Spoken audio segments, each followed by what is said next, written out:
नमस्कार, आप देख रहे हैं वर्ल्ड एट वॉर। मेरा नाम मोहम्मद सालेह है। रशिया यूक्रेन के युद्ध क्षेत्र में लड़ने के लिए और 4 लाख सैनिकों की भर्ती कर रहा है। यह सब येवजेनी प्रिगोजिन के बयान के बाद हुआ, जिसमें उन्होंने कहा कि रशिया को जीत की घोषणा कर देनी चाहिए। रशिया को इस युद्ध में अब तक हुए बढ़त का फायदा उठाने की ओर ध्यान देना चाहिए। ऐसा माना जा रहा था कि इस लंबे युद्ध की थकान अब रशिया की सेना के सबसे प्रतिबद्ध रैंकों को भी प्रभावित करने लगी है। लेकिन सच यह है कि रशिया सक्रिय रूप से और अधिक सैनिकों की भर्ती कर रहा है। यह इस बात का संकेत है कि रशिया एक लंबी दौड़ की तैयारी में लगा हुआ है। 21 अप्रैल को यूक्रेन की राजधानी कीव रशिया के ड्रोन हमले से दहल उठा। आखिर यूरोप में यह भीषण युद्ध किस तरफ जा रहा है? रशिया और 4 लाख सैनिकों को यूक्रेन के युद्ध क्षेत्र में भेजने की तैयारी क्यों कर रहा है? हमारी अगली रिपोर्ट इसी बात की पड़ताल करेगी। इस वीडियो को रूस के रक्षा मंत्रालय ने जारी किया है। अपने बयान में उसने नौजवानों को यूक्रेन में रूस की मातृभूमि की जंग में शामिल होने का आह्वान किया है। रूस ने यूक्रेन की 20% जमीन को काटने या उस पर नियंत्रण करने में कामयाबी पाई है और अब रूस यूक्रेन के युद्ध क्षेत्र में 4 लाख और सैनिकों को उतारने के लिए कमर कस ली है। जो लोग सोच रहे थे कि लंबे युद्ध के बाद थकान आ जाएगी और इस जंग को हर मुमकिन तरीके से लड़ रहे पक्ष जल्दी ही बातचीत की मेज पर बैठे होंगे, उन्हें अब साफ हो चुका है कि ये युद्ध बातचीत की मेज पर खत्म नहीं होगा। 25 दिन के ब्रेक के बाद ये पहली बार है कि जब यूक्रेन की राजधानी कीव पर ड्रोन हमलों की बरसात हुई। हवाई हमले के सायरन बजने लगे। यूक्रेन ने दावा किया कि उसने ईरान में बने 8 शाहिद ड्रोन को मार गिराने में कामयाबी पाई।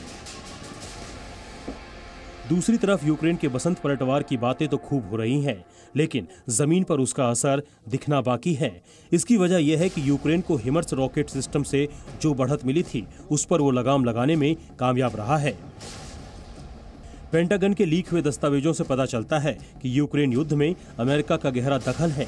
ये सिर्फ भाड़े के अमेरिकी सैनिकों तक ही नहीं सिमटा है। अमेरिका यूक्रेन को जंग लड़ने के लिए हथियार देकर ही चुप नहीं बैठ गया है, बल्कि अब ये साफ है कि वो ज्यादा सक्रिय भूमिका निभा रहा है।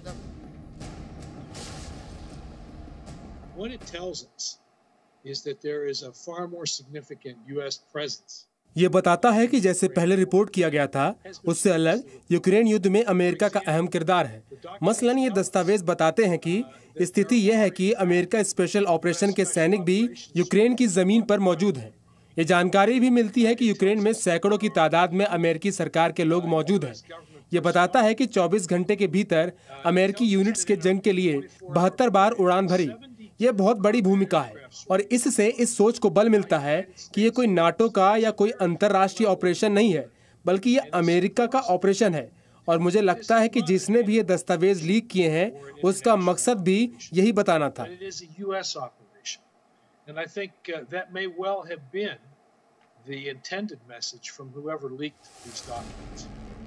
अमेरिका ने इस हफ्ते यूक्रेन को जमीन से हवा में मार करने वाला पैट्रियट मिसाइल डिफेंस सिस्टम दिया है। दूसरी तरफ जर्मनी ने भी पिछले साल किए गए वादे के मुताबिक आईरिस-T एयर डिफेंस सिस्टम की दूसरी खेप दे दी है। वहीं प्रशांत मोर्चे पर रूस के लंबी दूरी तक मार करने वाले 8 बम वर्षकों ने ओकोस्क और जापान सागर के ऊपर अंतर्राष्ट्रीय इलाके में उड़ान भरी।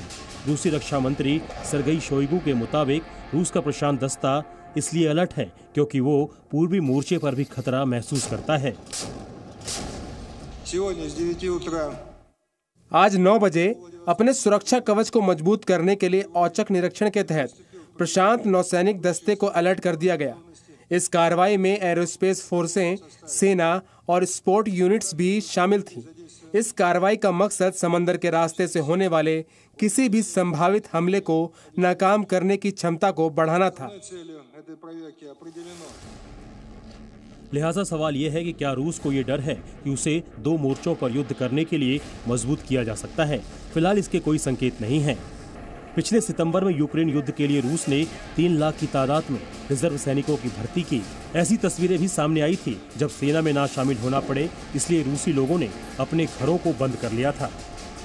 रूस या यूक्रेन ने किसी ने भी अब तक आधिकारिक रूप से ये नहीं बताया कि संघर्ष में उनके कितने लोग हताहत हुए हैं, लेकिन नई भर्तियों से इतना साफ है कि रूस इस युद्ध को अगले कुछ अरसे तक के लिए ही नहीं बल्कि आने वाले कई सालों तक लड़ने की तैयारी कर रहा है।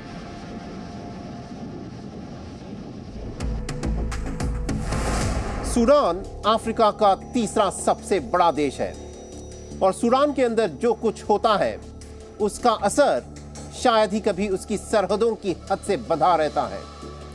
इस वक्त वहां पर चौतरफा गृह युद्ध का माहौल है जो पूरे देश में फैलता जा रहा है।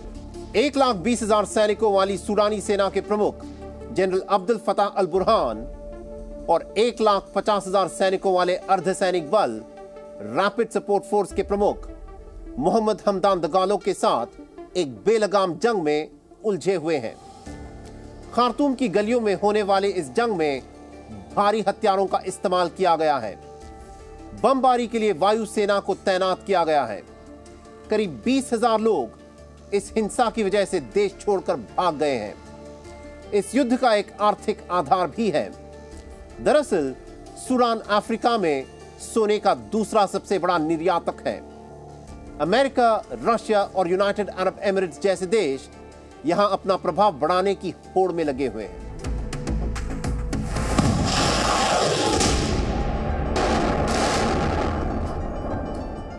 रणनीतिक रूप से और कृषि की दृष्टि से समृद्ध सूडान में सत्ता की जंग ने सैकड़ों लोगों की जान ले ली है। हजारों घायल हुए हैं। कई लोग अस्पतालों तक नहीं पहुंच पाए हैं और यहां तक कि अस्पतालों पर भी गोले दागे गए हैं। खार्तूम में 59 मुख्य अस्पताल हैं, जिनमें फिलहाल 39 सेवा से बाहर हैं। खार्तूम से हजारों निवासी भाग गए हैं। शहर भूतों के शहर जैसा दिखता है। गगनभेदी विस्फोटों ने इमारतों को हिला दिया है और खार्तूम का आकाश घने धुएं से काला हो गया है।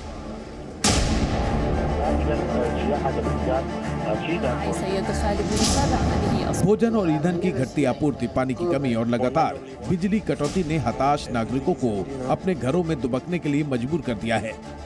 अमेरिका ने मंगलवार और बुधवार को 24 घंटे के संघर्ष विराम की पेशकश की, लेकिन दोनों बार के प्रयास विफल रहे। बहुत से लोग शहर से भाग रहे हैं, इसलिए ये थोड़ा खाली है। अभी रमजान भी है, इसलिए बहुत सारे लोग उपवास कर रहे हैं और अंदर रह रहे हैं। लोग हवाई अड्डे के आसपास से निकल रहे हैं, लड़ाई के क्षेत्र से निकल रहे हैं, जिसे सैनिकों ने बंद कर दिया है। गोलियों की आवाज आती रहती है, जगह जगह स्नाइपर्स हैं। यहाँ आपको कोई डेड बॉडीज नहीं दिखेंगी, लेकिन मेरा दोस्त है जो क्षेत्र में है और वो अपना घर नहीं छोड़ सकते।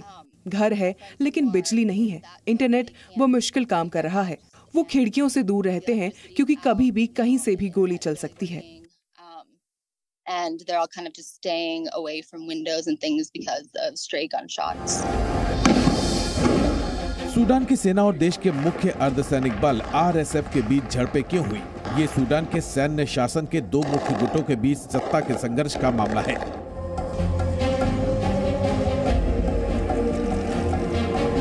सूडानी सशस्त्र बल देश के वास्तविक शासक जनरल अब्दुल फतेह अल बुरहान के प्रति वफादार है, जबकि रैपिड सपोर्ट फोर्स यानी RSF पुराने जनरल मोहम्मद हमदान दगालो, जिन्हें हेमदती के नाम से भी जाना जाता है, उसके प्रति वफादार है।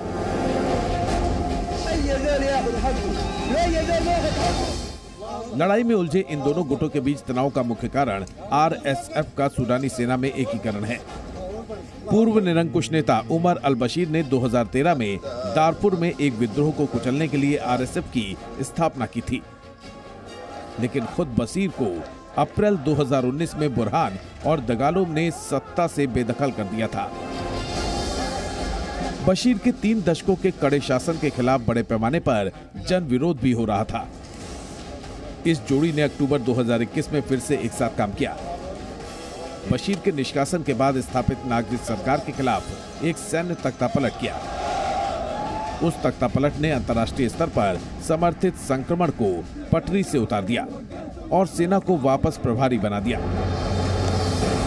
लेकिन इसकी वजह से साप्ताहिक विरोध हो रहे हैं और नए सिरे से अलगाव का माहौल बन गया है।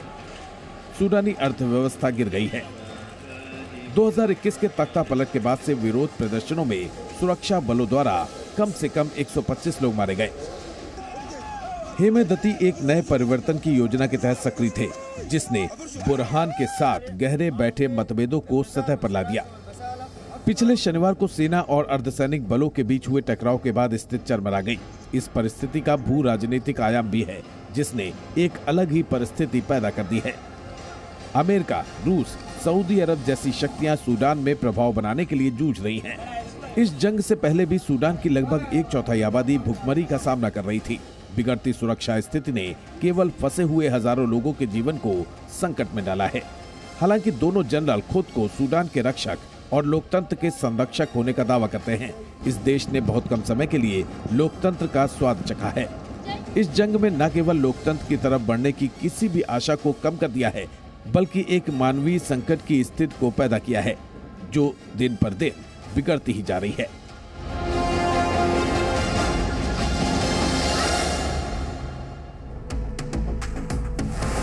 ये एक अमेरिकी किशोर के 16 साल के हो जाने की स्वीट 16 बर्थडे पार्टी थी, लेकिन ये पार्टी कत्लेआम की पार्टी में बदल गई।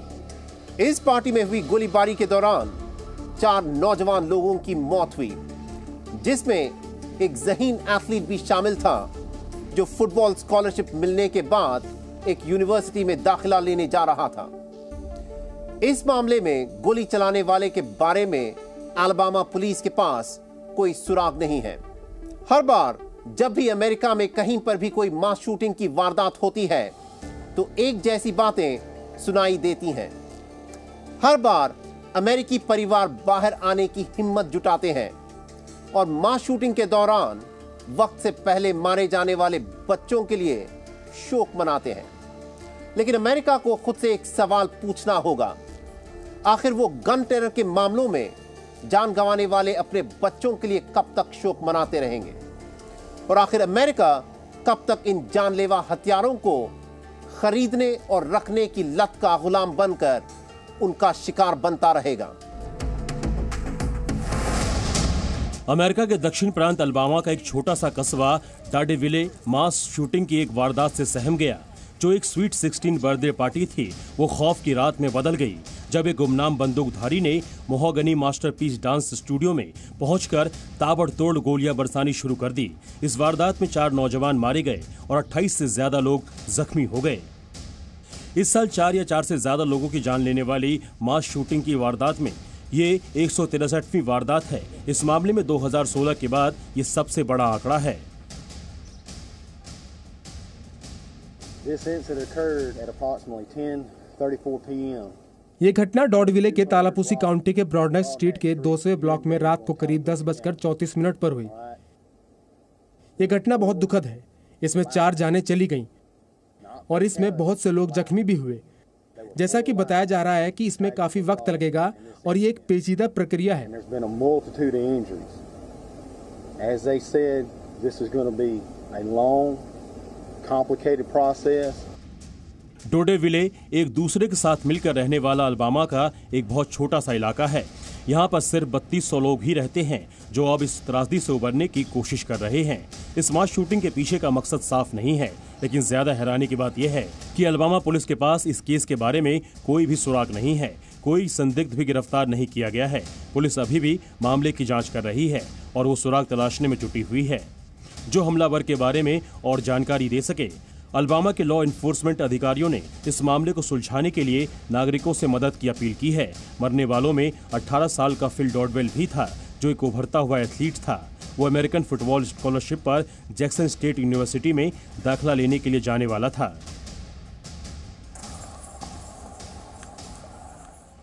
अलाबामा में हुई मास शूटिंग केंटकी और टेनेसी में हुई 2 हाई प्रोफाइल मास शूटिंग के एक हफ्ते के अंदर हुई है। 10 अप्रैल को केंटकी के लुइसविले में एक बैंक कर्मचारी ने अपने काम करने की जगह पर अपने 4 साथियों की गोली मारकर हत्या कर दी और 9 दूसरे लोगों को जख्मी कर दिया। उससे 2 हफ्ते पहले 27 मार्च को टेनेसी के नैशविले के एक प्राइवेट क्रिश्चियन स्कूल में एक पूर्व छात्र ने 9 साल के 3 छात्रों और 3 दूसरे स्कूल कर्मचारियों की हत्या कर दी थी।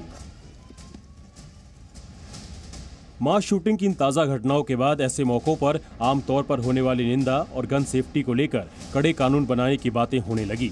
अमेरिका में अब बंदूकें बच्चों की मौत की सबसे बड़ी वजह बन गई है।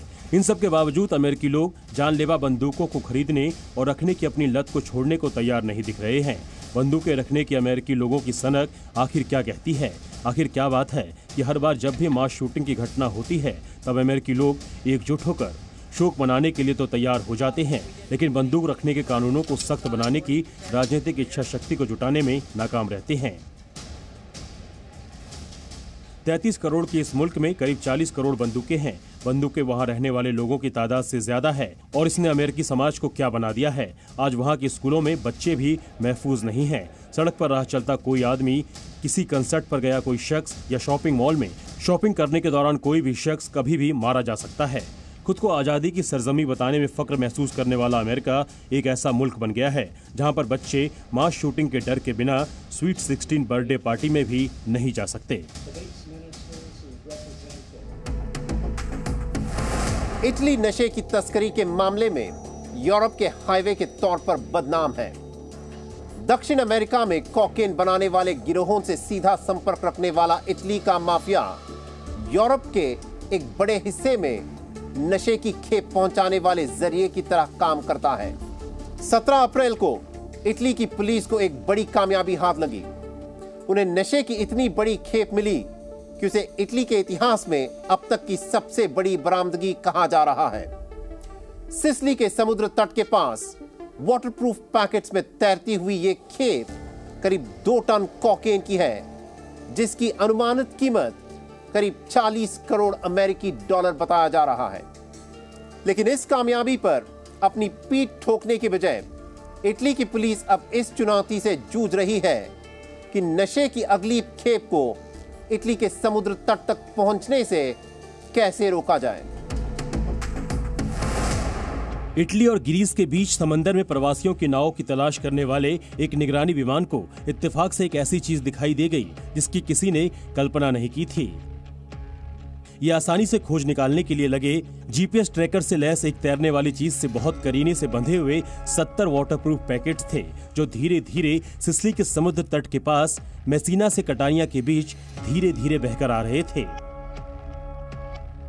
इटली की पुलिस ने उनके लोकेशन के बारे में इससे ज्यादा जानकारी देने से इनकार कर दिया, क्योंकि वो ऐसे और पैकेट्स की तलाश में सर्च ऑपरेशन चला रही थी।